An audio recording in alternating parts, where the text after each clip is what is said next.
नमस्कार दोस्तों, आपका स्वागत है यूपी लेखपाल भर्ती परीक्षा 2025 ग्रामीण परिवेश से हम ये महत्वपूर्ण वीडियो लेके आए हैं। भारत में पंचायती राज व्यवस्था, यहाँ से ये बहुत महत्वपूर्ण टॉपिक है। प्रश्न यहाँ से जरूर देखने को मिलेंगे। पिछली परीक्षाओं में प्रश्न यहाँ से पूछे गए हैं और इसका PDF आपको हमारे डिस्क्रिप्शन में मिल जाएगा। चलिए देखते हैं।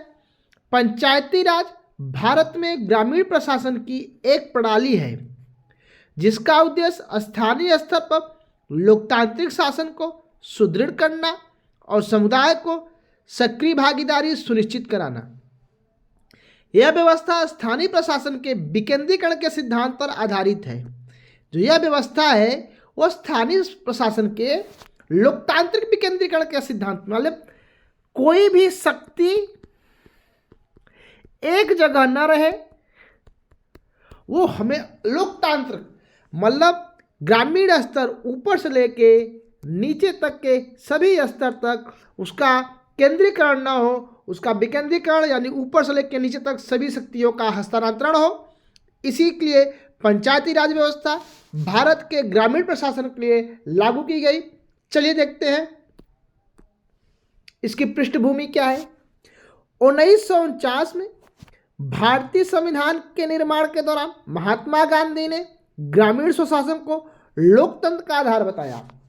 गांधी जी ने ग्रामीण स्वशासन को लोकतंत्र का आधार बताया 1949 में। 1957 में बलवंत राय मेहता समिति ने पंचायत व्यवस्था की सिफारिश की, जिसमें 3 स्तरीय पंचायत संरचना का प्रस्ताव दिया गया। आगे हम देखेंगे। 1992 में 73वां संविधान संशोधन के माध्यम से पंचायती राज प्रणाली को संवैधानिक मान्यता दी गई। 73वां संवैधानिक संशोधन 1992 में पंचायती राज प्रणाली को संवैधानिक मान्यता दी गई। संवैधानिक प्रावधान, संविधान में पंचायत को लेकर क्या क्या प्रावधान दिए गए हैं उसको देखते हैं। 73वें संविधान संशोधन 1992 के तहत पंचायतों के निम्नलिखित प्रावधान किए गए हैं। पहला, भाग 9। भाग 9 में पंचायती राज यानी भाग 9 किससे संबंधित है? पंचायती राज से संबंधित है। 22 भागों में से भाग 9 पंचायती राज से संबंधित है। अनुच्छेद 243 से अनुच्छेद 243 ओ तक पंचायतों के स्वरूप, शक्तियों और कार्यों का उल्लेख है। 243 से 243 ओ अनुच्छेद तक पंचायतों के स्वरूप, शक्तियों और कार्यों का उल्लेख दिया गया है। 3 स्तरीय संरचना, पंचायतों का त्रिस्तरीय संरचना क्या है? पहला, ग्राम पंचायत यानी ग्राम स्तर पर, पंचायत समिति ब्लॉक स्तर पर, जिला परिषद जिला स्तर पर। 3 स्तर होते हैं पंचायती प्रणाली के। ग्राम पंचायत ग्राम स्तर पे, पंचायत समिति ब्लॉक स्तर पे, जिला परिषद जिला स्तर पे। और जो न्यूनतम आरक्षण दिया गया है संविधान में 33% महिलाओं के लिए, जिसे कई राज्यों ने बढ़ाकर 50% कर दिया गया। कम से कम 33% आरक्षण महिलाओं को पंचायतों में भागीदारी महिलाओं को 33 परीक्षण की दी गई है। उसके बाद कई राज्यों ने उसे बढ़ाकर 50% कर दिया गया। अनुसूचित जाति, जनजाति और अन्य पिछड़ा वर्ग के लिए भी आरक्षण का प्रावधान है। इसका कार्यकाल, पंचायत का कार्यकाल 5 वर्ष का होता है।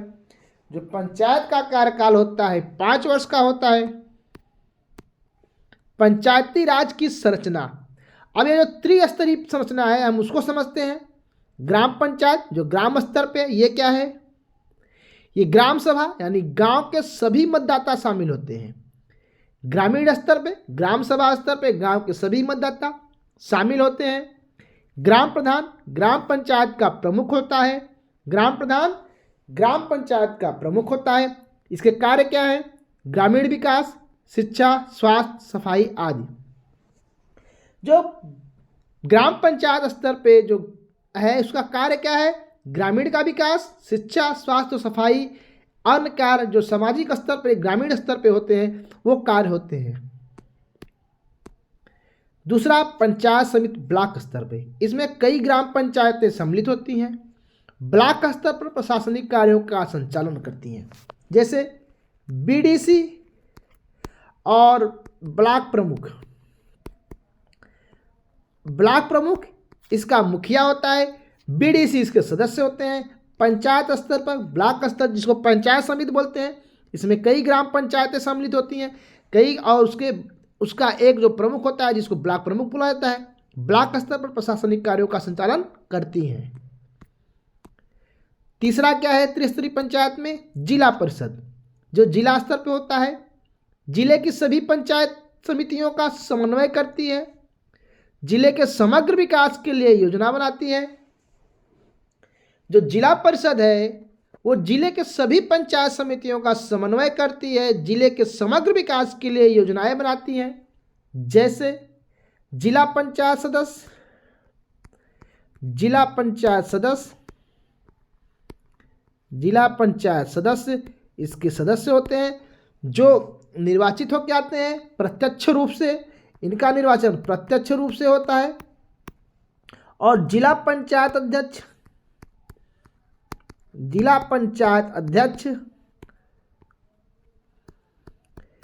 इसका निर्वाचन अप्रत्यक्ष, जो जिला पंचायत सदस्य के माध्यम से चुने जाते हैं, यानी इसका मुखिया जो होता है जिला पंचायत अध्यक्ष और सदस्य जिला पंचायत सदस्य होते हैं। ये जिले स्तर पर सभी पंचायत समितियों का समन्वय करती है और जिले के विकास के लिए योजनाएं बनाती है। अब पंचायती राज के कार्य क्या हैं इसको देखते हैं। आर्थिक विकास के कार्य, जैसे कृषि, सिंचाई, पशुपालन और लघु उद्योगों को बढ़ावा देना आर्थिक विकास के लिए पंचायती राज के कार्य हैं। कृषि, सिंचाई, पशुपालन और लघु उद्योगों को बढ़ावा देना। सामाजिक कल्याण, जैसे स्वास्थ्य, शिक्षा और पोषण संबंधी योजनाओं का क्रियान्वयन। सामाजिक कल्याण के लिए बुनियादी ढांचे का विकास, जैसे सड़कों, पेयजल और बिजली की उपलब्धता सुनिश्चित करना। और पर्यावरण संरक्षण, वृक्षारोपण और जल संरक्षण योजनाओं का संचालन। ठीक है, ये पंचायती राज के कार्य हो गए। आर्थिक और बुनियादी ढांचे, पर्यावरण और सामाजिक कल्याण, ये सब कार्य हो गए पंचायती राज के। अब देखते हैं पंचायती राज के फायदे। पहला, स्थानीय प्रशासन। ये क्या है? स्थानीय समस्याओं का समाधान स्थानीय स्तर पर होता है। जैसे कोई भी समस्या आती है, कोई भी समस्या क्षेत्रीय स्तर पर, तो उसका समाधान क्षेत्रीय स्तर पर होगा।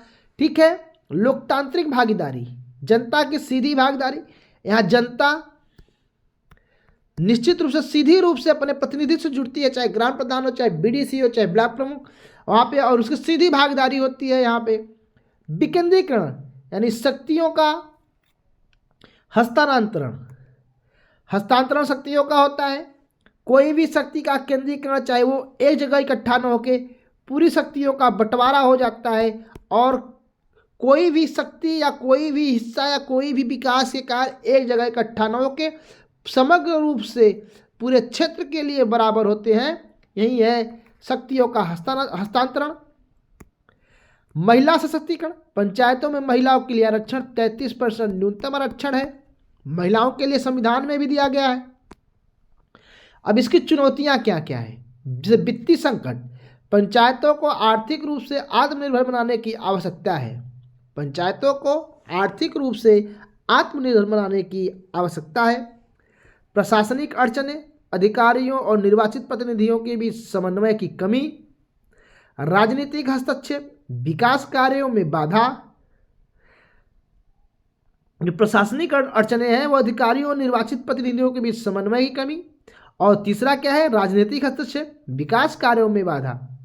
ठीक है। शिक्षा और जागरूकता की कमी, ग्रामीण क्षेत्रों में सही निर्णय लेने में बाधा। ठीक है, ये सारी चुनौतियां हैं ग्रामीण क्षेत्रों में पंचायती स्तर पर। अब देखते हैं इसके निष्कर्ष क्या है। निष्कर्ष देखते हैं। पंचायती राज व्यवस्था ग्रामीण भारत में लोकतंत्र को जमीनी स्तर पर सुदृढ़ करने के लिए एक प्रभावी प्रणाली है। हालांकि इसे और अधिक प्रभावी बनाने के लिए वित्तीय और प्रशासनिक सुधारों की आवश्यकता है। इससे भारत का समग्र विकास सुनिश्चित हो सकता है। ग्रामीण भारत में लोकतंत्र को जमीनी स्तर पर मजबूत करना और उसको प्रभावी प्रणाली के रूप में इसे स्थापित किया जा सकता है। इसमें शक्तियों का हस्तांतरण और उसमें लोकतांत्रिक और प्रशासनिक सुधारों की आवश्यकता है, जिससे भारत के समग्र विकास, गांवों का समग्र विकास, तब राष्ट्र का समग्र विकास सुनिश्चित हो सकता है। ये रहे महत्वपूर्ण चैप्टर पंचायती राज से। इस वीडियो में हम आगे भी ऐसे ही महत्वपूर्ण टॉपिक लेकर आते रहेंगे। आप लोग हमसे जुड़े रहें, वीडियो को लाइक करिए, चैनल को सब्सक्राइब करिए। धन्यवाद।